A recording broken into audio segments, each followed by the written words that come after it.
नमस्कार दोस्तों, आप सबका स्वागत है। बिहार बोर्ड मैट्रिक परीक्षा के लिए आज हम गणित का माध्य ऑब्जेक्टिव बताने जा रहे हैं। दोस्तों, इस वीडियो को आप अंत तक जरूर देखें क्योंकि इसमें आपका 2 नंबर पक्का मिलने वाले हैं। तो आइए, जैसा कि हम पहले बोर्ड पे लिख चुके हैं कि माध्य या औसत दोनों एक ही होता है। माध्य बराबर आंकड़ों का कुल योग बटे कुल संख्या। तो समझ गए, माध्य बराबर क्या होता है? आंकड़ों का कुल योग बटे कुल संख्या। तो आइए, पहला प्रश्न आप देख रहे हैं कि आंकड़ा 7,0,4,13 का माध्य क्या है। तो देखिए, आंकड़ों का कुल योग तो हम लिखेंगे यहाँ पे माध्य बराबर 7 + 0 + 4 + 13 बटे, ये आंकड़ों का कुल योग कर दिए, बटे कुल संख्या। तो कुल संख्या कितना है? 1 2 3 4, 4 संख्या 4 लिख दिए। अब देखिए दोस्तों, इसको हम जोड़ देंगे, यानी कि 13 और 7 20, अब 20 4 24, और 0 जाएगा तो 24 रह जाएगा, यानी कि 24 बटे आपका 4 आ गया। अब ये कट जाएगा आपका 6 × 24, यानी कि 6 बार में। तो माध्य कितना आ गया आपका? 6। ऑप्शन नंबर बी सही है। तो उसी प्रकार से देखिए दोस्तों, 2 नंबर में कहा है P, Q, R का गणितीय माध्य क्या होगा। तो गणितीय माध्य क्या होगा? तो हम लोग जानते हैं कि माध्य बराबर क्या होता है? कुल आंकड़ों का योग बटे कुल संख्या। तो क्या ये होगा? नहीं, ये गुणों में ये नहीं होगा, ये होगा। लेकिन देखिए, यहाँ 1 2 3 संख्या है, नीचे में 3 होना चाहिए। जोड़ तो दिया है लेकिन नीचे में 3 नहीं है, तो ये भी नहीं होगा। ऑप्शन नंबर सी देखिए, P + Q + R बटे 3।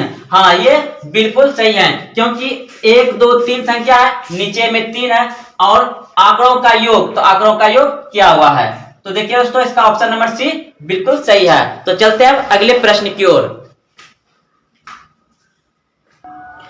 तो प्रश्न आपका कह रहा है कि प्रथम 5 विषम संख्याओं का माध्य होगा। प्रथम 5 विषम संख्याओं का माध्य होगा। तो विषम संख्या क्या होता है मेरा? तो यहां पे लिख लेंगे माध्य बराबर प्रथम विषम संख्या क्या होता है? 1, उसके बाद फिर कितना होगा? 3, उसके बाद कितना होगा? 5, उसके बाद फिर 7, उसके बाद फिर 9। तो 1 2 3 4 5, 5 विषम संख्या ले लिए क्योंकि 5 विषम संख्याओं का माध्य पूछा था। तो नीचे में 5 लिख देंगे और इन सबको जोड़ देंगे, इन सबको जोड़ देंगे। तो जोड़ने के बाद आपका कितना हो जाएगा? 9 1 10, 3 13, 13 7 20 और 5 25, आपका 25 बटे 5 आ गया। तो इसे कटा दीजिए, 5 है 25, यानी कि 5 बार में। तो आपका माध्य कितना आ गया? ऑप्शन नंबर डी बिल्कुल सही है, 5। अब देखिए, प्रश्न है चौथा नंबर, प्रथम 5 पूर्ण संख्या। यहां पूछा था विषम संख्या, यहां पूर्ण संख्याओं का माध्य होगा। तो प्रथम 5 पूर्ण संख्याओं का माध्य क्या होगा? तो दोस्तों, पहले जो प्राकृतिक संख्या था, यानी कि नेचुरल नंबर जो पहले हुआ करता था, वह जो होता था 1 2 3 4, यानी कि 5 6 9, फिर यहाँ 11 रहता था। यानी कि 0 का इसमें नेचुरल नंबर यानी कि प्राकृतिक संख्याओं में जिक्र नहीं किया गया है, 0 उसमें नहीं था। जब 0 इसमें शामिल किया गया, और हाँ एक बात, 0 का आविष्कार किसने किया था? तो आर्यभट्ट ने किया था। 0 का आविष्कार किसने किया था? आर्यभट्ट ने किया था। वो एक गणितज्ञ थे, और आर्यभट्ट कहां का रहने वाला था? भारत देश का रहने वाला था। ठीक, तो देखिए, जब ये 0 का आविष्कार हो गया, तब क्या हो गया? पूर्ण संख्या हो गया। तो पूर्ण संख्या कहां से होने लगा? यानी कि 0 से स्टार्ट होने लगा। जैसे 0 1 2 3 4 ऐसे डॉट डॉट इनफिनिटिव जाएगा। तो इस तरह से पूर्ण संख्या का शुरुआत हुआ। तो देखिए, तो अब यहाँ पे पूर्ण संख्या समझ गए क्या होता है? जो 0 से शुरू हो उसे पूर्ण संख्या कहते हैं, और जो 1 से शुरू से प्राकृतिक संख्या कहते हैं। तो देखिए, अब यहाँ पे तो 5 पूर्ण संख्या लेना है, तो पहले मेरा 0 आ जाएगा, उसके बाद फिर 1 2 3 4, 1 2 3 4 5, 5 संख्या ले लिए, बटे में 5 दे देंगे। अब इसे जोड़ दीजिए, तो 4 3 7, 7 2 9 1 10, 10 बटे 5, तो 5 दूनी 10 कट जाएगा। आपका 2 आ गया। तो 2 कहां है? ऑप्शन नंबर सी बिल्कुल सही है। तो प्रथम 5 पूर्ण संख्याओं का माध्य क्या होगा? 2 हो जाएगा। तो चलते हैं अगले प्रश्न की ओर। प्रश्न कह रहा है कि यदि 3, 4, 5, 17 तथा x का माध्य 6 है तो x का मान क्या होगा? तो दोस्तों हम सभी जानते हैं कि माध्य बराबर होता है कुल आंकड़ों का योग बटे कुल संख्या। तो आंकड़ा हमको कितना दिया गया है? 3 दिया गया है, plus 4 plus 5 plus 17 plus x बटे क्या कितना संख्या है? 1 2 3 4 एक 5 संख्या है, तो 5 लिख दिया। अब इन सभी को जोड़ देंगे। तो 17 3 20, 20 4 24, 24 5 29। तो 29 प्लस एक्स, 29 प्लस एक्स, तो 29 प्लस एक्स अब बटे में कितना जाएगा? 5 लिख दिया। अब बराबर देखिए हमको माध्य, यही माध्य हमको यहाँ पे 6 दे दिया है और आंकड़ा में से एक संख्या पूछा है जो कि x है। तो हम यहाँ पे माध्य को लिख लेंगे क्योंकि माध्य मेरा 6 था, तो 6 पे यहाँ पे लिख लेंगे। नहीं कुछ तो बटे में 1 है। अब इस तरह का जब आ जाता है तो क्या करेंगे? कोना कोनी गुना। नहीं कुछ तो यहाँ 1 रहता है तो कोना कोनी गुना करेंगे, तो इसको 1 से गुना कर देंगे तो से मेरा उतर जाएगा, यानी कि 29 प्लस x बराबर इधर से गुना करेंगे तो 30 हो जाएगा, यानी कि 6 गुना 5। अब देखिए यहाँ पे 29 प्लस x बराबर आपका आ गया 30। अब हम x को इधर रखेंगे बराबर 30 माइनस इधर आएगा 29, तो x बराबर कितना हो जाएगा आपका? 29 में 29 घटा तो 1 आ जाएगा, 1। तो आपका x का मान कितना आ गया? 1। ऑप्शन नंबर ए बिल्कुल सही है। तो दोस्तों अब अगले प्रश्न नंबर देखते हैं कि प्रथम 10 सम प्राकृतिक संख्याओं का माध्य क्या होगा?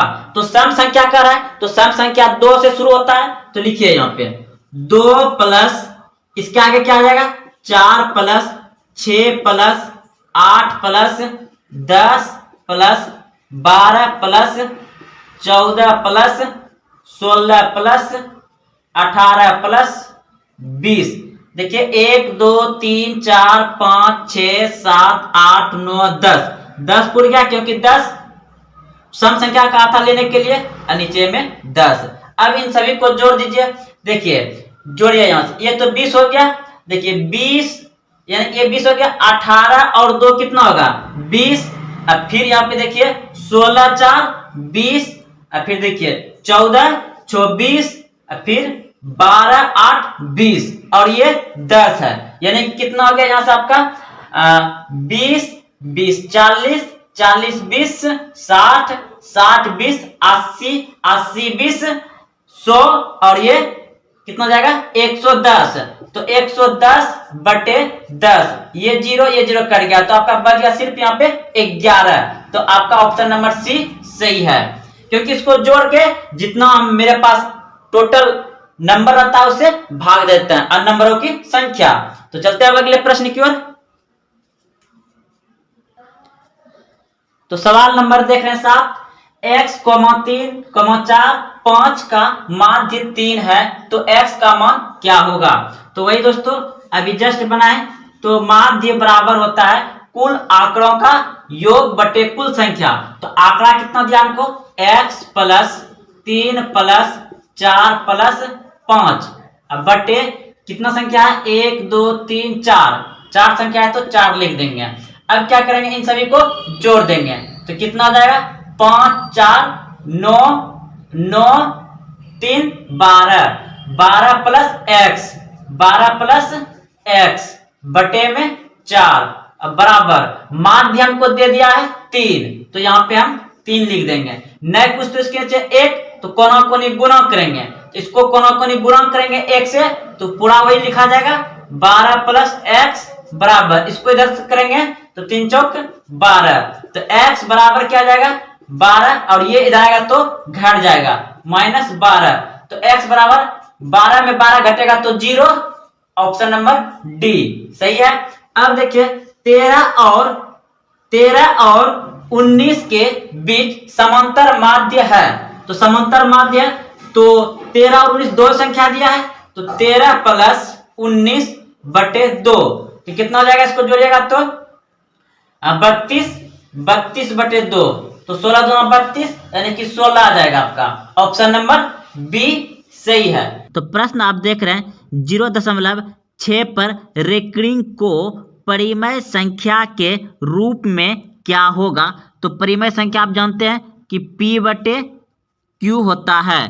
तो देखिए, जब किसी संख्या पर से रेकरिंग को हटाया जाता है तो क्या होता है, उतना ही नीचे 9 आता है। तो मेरे पास जो प्रश्न है, प्रश्न पे एक ही संख्या पर एक रेकरिंग है, तो यानी कि 6 पर रेकरिंग है और इस रेकरिंग को हटा देंगे तो नीचे क्या हो जाएगा, 9 आ जाएगा।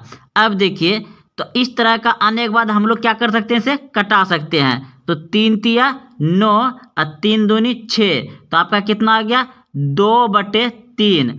2/3 कहाँ है, ऑप्शन नंबर सी बिल्कुल सही है। ऑप्शन नंबर सी आपका सही हो जाएगा। ऐसे और ही प्रश्न है, आप आगे समझिए। देखिए, अब यहाँ पे आप देख रहे हैं कि 0.45 पर क्या है, रेकरिंग है, के बराबर है। तो 0.45 पर रेकरिंग के बराबर है, तो आपका ऑप्शन इधर दिया गया है। तो देखिए, इस ऑप्शन में से सही कौन सा होगा आपको बनाना है।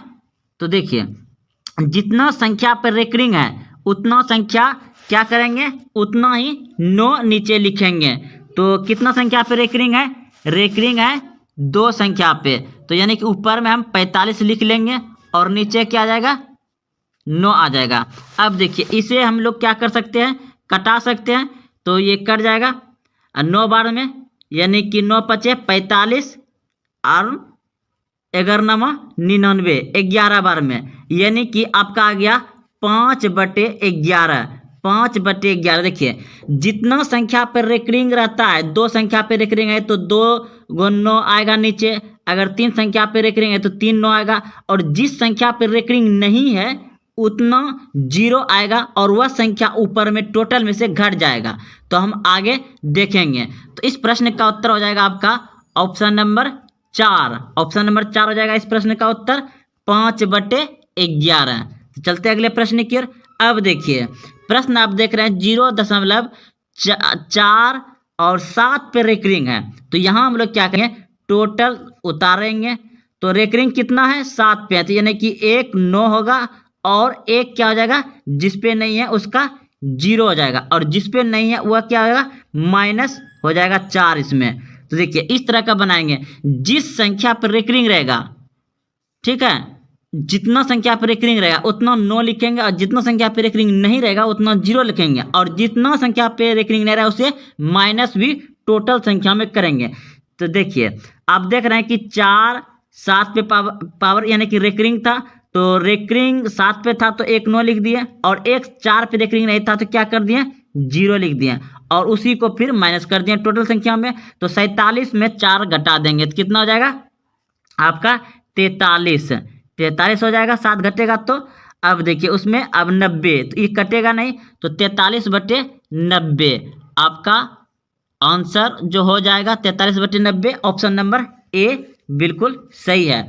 देखिए, 47 है, 47 पे रेकरिंग हमको 7 पे दिया था, तो उसका जिस पे रेकरिंग है उतना 9 बैठेगा नीचे, तो 9 बैठा दिया। जिस पे रेकरिंग नहीं है उसको क्या करेंगे, 0 बैठा देंगे और घटा देंगे उसमें, तो 4 घट जाएगा। तो कितना बच जाएगा आपका इधर, यानी कि 43/90। 43/90 ऑप्शन नंबर ए था। चलते अगले प्रश्न की ओर। अब देखिए, प्रश्न को अच्छे से पढ़िए और समझिए। प्रश्न कराए संख्या 0.2 पर रेकरिंग को P/Q के रूप में, जहां PQ पूर्णांक है, Q not = 0 लिखा जा सकता है। तो देखिए, बिल्कुल सोचना नहीं, जैसे अभी तक बनाए वैसे बनाएंगे। तो किस पे रेकरिंग, जैसे एक संख्या हमको दिया है, इस लिख लेते हैं एक बार इधर, 32 पे नहीं तो 2 पे रेकरिंग है। तो जितना पे रेकरिंग है उतना 9 लिखेंगे, यानी कि हम टोटल संख्या उतार लेंगे। 32 लिख लिए, और चलिए फिर से एक बार लिख लेते हैं यहाँ पे, यानी कि 0.32 पे रेकरिंग नहीं है, 2 पे रेकरिंग है। तो हम यहाँ पे टोटल संख्या लिखेंगे 3 2। रेकरिंग कितना संख्या पे है? एक संख्या पे, तो एगो 9 उतरेगा। और कितना संख्या पे रेकरिंग नहीं है? एक संख्या पे रेकरिंग नहीं है, तो एक 0 आएगा। और जिस संख्या पे रेकरिंग नहीं आएगा वो क्या हो जाएगा? टोटल में से माइनस हो जाएगा 3। 3 क्या हो जाएगा? माइनस हो जाएगा उसमें से। तो अब आपका कितना आ जाएगा? ऊपर में कितना बच जाएगा? 29। और नीचे कितना आ जाएगा आपका? 90। 29 90 कटेगा नहीं, तो आपका ऑप्शन नंबर बी सही है, 29/90। समझ गए होंगे। एक बार फिर से बता देते हैं। देखिए टोटल संख्या मेरे पास 32 था, 32 में से 2 पे रेकरिंग है, तो यानी कि एक संख्या पे रेकरिंग है, तो एगो 9 नीचे में हो गया, एक 9 नीचे में हो गया। उसके बाद एक संख्या पे नहीं है, तो एक संख्या के बदले 0 हो जाएगा। और जिस संख्या पर नहीं है उसे क्या करेंगे? यहाँ पे माइनस कर देंगे ऊपर में। तो अब हम 32 में 3 घटा, कितना बच जाएगा? 29 बच जाएगा। और नीचे 90, तो 29/90 आपका ऑप्शन नंबर बी सही है। चलते हैं अगले प्रश्न की ओर। अब देखिए इस प्रश्न में क्या कर रहा है? निम्नलिखित में कौन सी संख्या परिमेय संख्या है? अपरिमेय संख्या है। निम्नलिखित में कौन सी संख्या अपरिमेय संख्या है? तो अपरिमेय संख्या जानते हैं जो कि रूट के अंदर रह जाए उसे अपरिमेय संख्या कहेंगे, और जो रूट से बाहर हो जाएगा उसे परिमेय संख्या कहेंगे। यानी कि जैसे 1 लिखे हैं तो यह भी एक परिमेय संख्या है, क्योंकि इसके नीचे न कुछ तो एक छुपा रहता है। कोई भी पूर्णांक संख्या जो है वह परिमेय संख्या होता है। तो देखिए यहाँ पे हम लोग क्या करेंगे, तो यहाँ देख रहे हैं कि ये रूट के अंदर जो है 36 है, 36 का बाहर हो जाएगा 6, और रूट के नीचे है इसका बाहर हो जाएगा, कितना हो जाएगा? 8। तो ये मेरा परिमेय संख्या हो गया। ये मेरा बाहर नहीं कुछ आने वाला है, तो इसको अभी हटा लेते हैं। यहाँ भी देखिए -9 है ऊपर में, नीचे में भी आपका 7 आ जाएगा, ये भी बाहर आ जाएगा, ये भी बाहर आएगा, 3/9 आ जाएगा, यानी कि 3 और 81 का 9 आ जाएगा। यानी कि मेरा ऑप्शन नंबर बी बिल्कुल सही है। यह अपरिमेय संख्या है। √3 क्या है? अपरिमेय संख्या है, √3। ऑप्शन नंबर बी सही है। अगला प्रश्न देखिए हम सभी जानबे करते हैं कि पाई क्या होता है? एक अपरिमेय संख्या है। तो यहाँ क्या दिया गया है? निम्नलिखित में कौन परिमेय संख्या है? अब क्या परिमेय संख्या पूछा गया है, तो ये अपरिमेय संख्या है, ये भी अपरिमेय संख्या है। और यहाँ मेरा क्या जाएगा? परिमेय संख्या, यानी कि 4 निकल जाएगा 16 का, और 5 25 का क्या निकल जाएगा? 5, और यहाँ भी नहीं जाएगा। तो मेरा ऑप्शन नंबर सी बिल्कुल सही है, क्योंकि रूट कितना है? 16/25 है, तो 16 का मान 4 निकल जाएगा और 25 का मान 5 निकल जाएगा, 4/5। तो ऑप्शन नंबर सी मेरा बिल्कुल सही है, ये परिमेय संख्या है, ऑप्शन नंबर सी। आगे बढ़ते हैं। आगे देखिए निम्नलिखित में कौन अपरिमेय संख्या है? अपरिमेय संख्या क्या है? तो अपरिमेय संख्या इसमें कौन सा हो जाएगा? देखिए इसका √4 है, तो √4 का मान कितना निकल जाएगा? इसका 2 निकल जाएगा, इसका नहीं निकलेगा। और ये अपरिमेय, ये भी परिमेय संख्या है, ये आपका परिमेय संख्या हो गया, ये आपका परिमेय संख्या हो गया, ये परिमेय संख्या हो गया। √5 क्या है? अपरिमेय संख्या है। √5 क्या है? अपरिमेय संख्या, क्योंकि ये बाहर नहीं निकलेगा, ये अपरिमेय संख्या हो जाएगा। तो ऑप्शन नंबर बी सही है। और बाकी बाद इधर सभी परिमेय संख्या है, क्योंकि इसके बाहर हो जाएगा 2, और ये तो 3 है, ये है नहीं कुछ, तो इसके नीचे 1 है, और ये तो परिमेय संख्या है। ये परिमेय संख्या आप लोग सभी जानते हैं, P/Q। चलते हैं अगले प्रश्न की ओर। अब देखिए यहाँ पे क्या हो जाएगा आपका?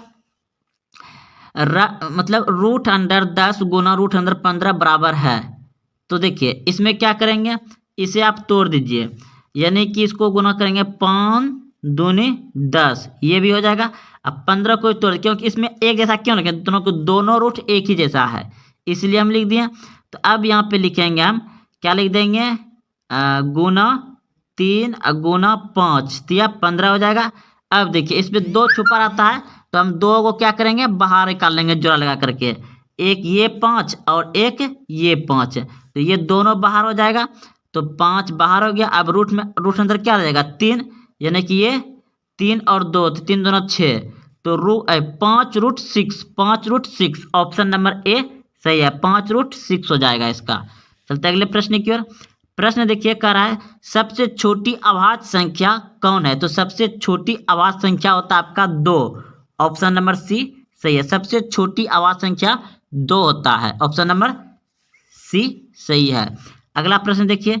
अब देखिए इस प्रश्न को पढ़े और उत्तर दीजिए। क्या है? आंकड़े 7, 0, 4, 13 का माध्य क्या होगा? तो माध्य बराबर जानते हैं आंकड़ों का कुल योग बटे आंकड़ों की कुल संख्या। तो देखिए सबको कुल योग मतलब सब संख्या को जोड़ देंगे, सभी संख्या को जोड़ देंगे तो 13, 7 कितना हो गया? 13, 7, 20 और 24 और 24 प्लस 0 कितना हो जाएगा? 24 हो जाएगा। यानी कि टोटल कुल संख्या आ गया 24 और संख्या कितना है? 1, 2, 3, 4 संख्या है तो जितना संख्या उससे भाग दे देंगे। माध्य बराबर होता है कुल आंकड़ों का योग बटे कुल संख्या। तो संख्या क्या गो है? 1, 2, 3, 4 संख्या है तो 4 संख्या लिख दिया और ऊपर का सभी को जोड़ दिया, 24 हो गया। तो ये कर देगा 6 चौंगे 24 यानी कि 6 बार में। तो ऑप्शन नंबर बी बिल्कुल सही है। माध्य कितना आ जाएगा इसका?